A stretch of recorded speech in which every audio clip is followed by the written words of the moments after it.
F1 for Americans Part 2. So this weekend, I'll just explain the weekend format. So on today is Saturday. Quali starts in about 2 hours. So qualifying, it is where the drivers are going to finish, where they're going to line up for the race. The goal of this is everyone's running around the track at the same time. You're trying to get the quickest lap time possible.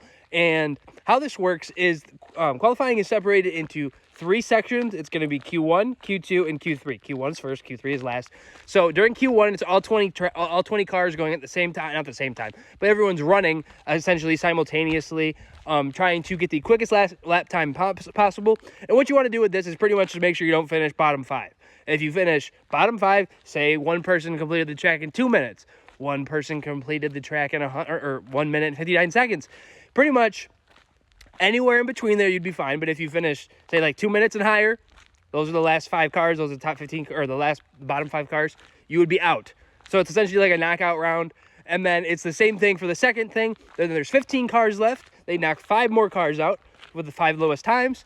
And then in Q3, which is the last top 10 cars, are competing to see who can go around the track the quickest, and that is going to be where you start the race. Same thing too, if you were to finish in 12th, say in the middle of like 10 and 15, you would start 12th, but you'd still be knocked out. You start there. And then in Q3, it's those last 10 cars to see where they're going to start the race. And the reason qualifying is important is because, especially in a track like Monaco, these cars are really big, they're really fast, and Monaco is a very, very condensed circuit. There isn't very many places to overtake. Overtake means pass. It can just be very, very complicated, and it's just hard to do.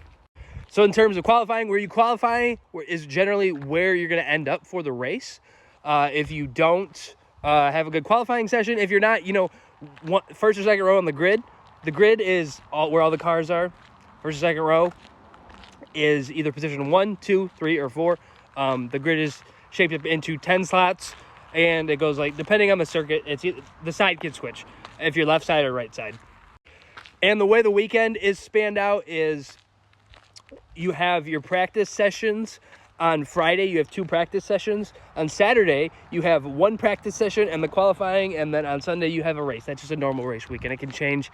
And if it's a sprint weekend, that's completely different.